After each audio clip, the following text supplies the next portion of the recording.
Hey guys, how are you? So today on this video, it's gonna be about the Clapton coils, and there's already like tons and tons and tons of different ways to make Claptons. Well, different review videos on how to make Claptons and all that other jazz.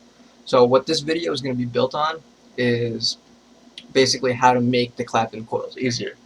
Um, I've been, thinking about it for a little bit now, trying to think of ways for people to make Claptons easier.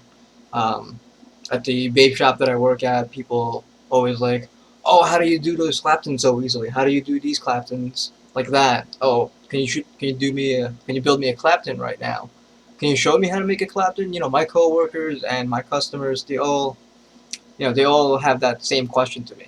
So I build my Claptons just like anybody else would. I take my two fingers, I just go like this, and I go for it.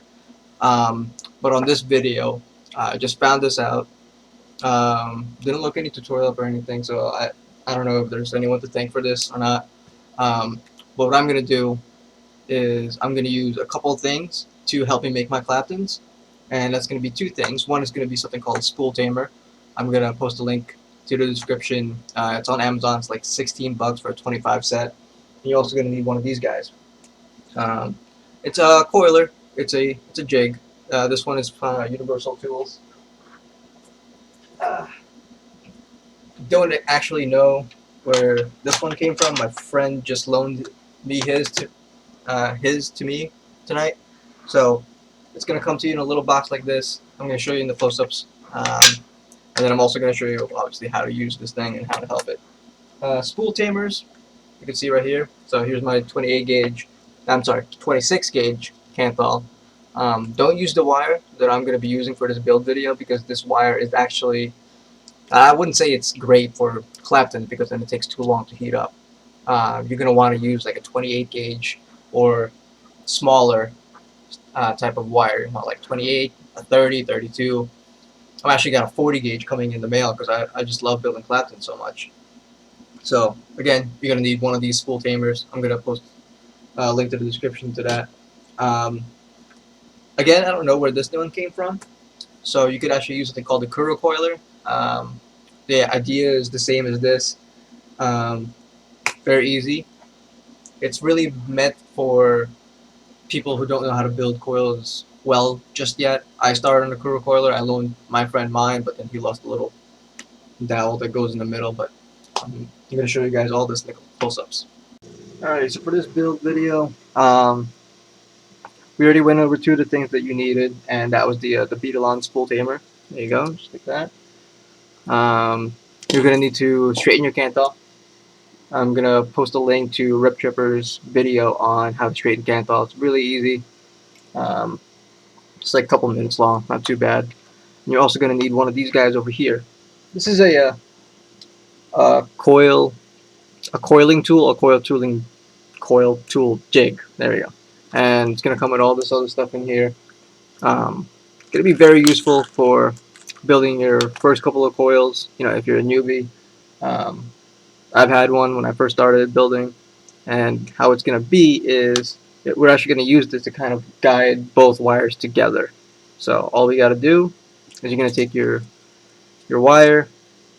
In this case, I'm using 26 gauge. You do not use 26 gauge for your actual builds. At least in my opinion, it's not very, it doesn't heat up quite as fast as you want it to. You want like 28 gauge or lower. So like a 32 gauge or something like that.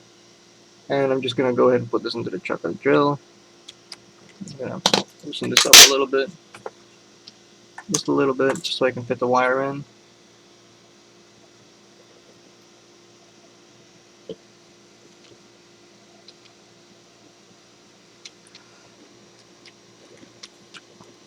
Really?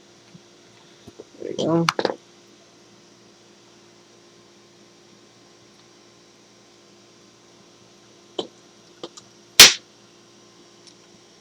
Just get them in there and tighten your drill up as tight as you can.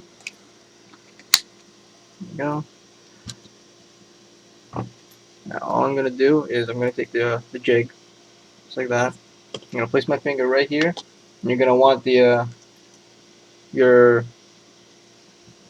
spool is going to end up right at the bottom of your palm. So you can see right there,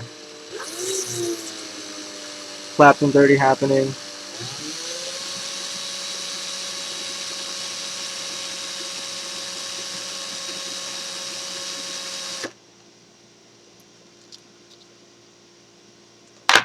Now then,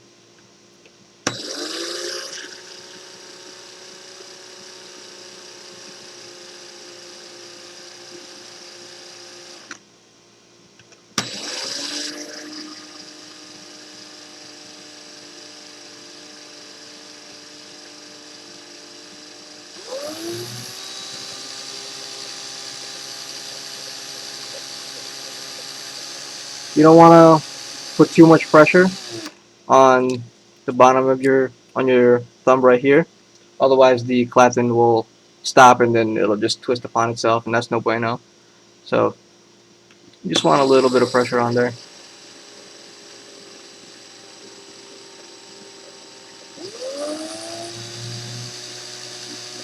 Now, while this is going, the spool tamer will keep the spool rolling while you're building this Clapton. It's going to do most of the work for you. There you go.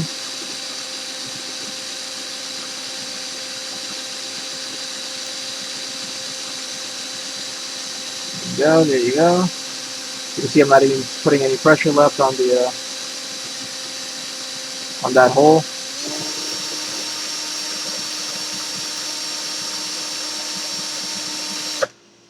Alright, I think that should be good. I'm going to go ahead and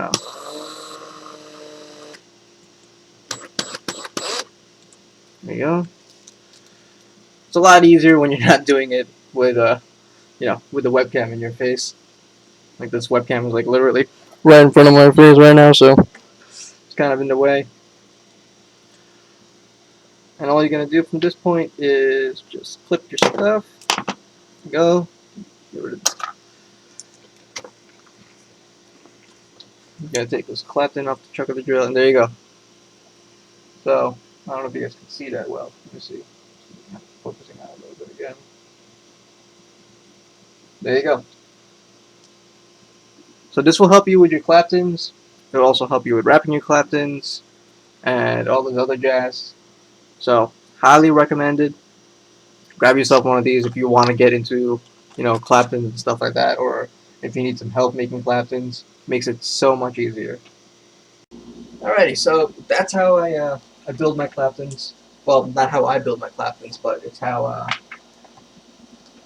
I make Claptons. How I feel like Claptons are going to be easier for you guys. It's also going to help with people who want to do like an alien build or something. I made these Claptons earlier using this method. It's going to help out with all that other stuff too. I haven't tried, dual wrapped Claptons. You could certainly do it with fused Claptons, with regular Claptons. You can do it with any Clapton. So, if you like this video, give me a thumbs up or subscribe, whatever it's called. I don't even really know. I just know you have to subscribe. And let me know if you have any thoughts on it, or if you have any questions or anything like that.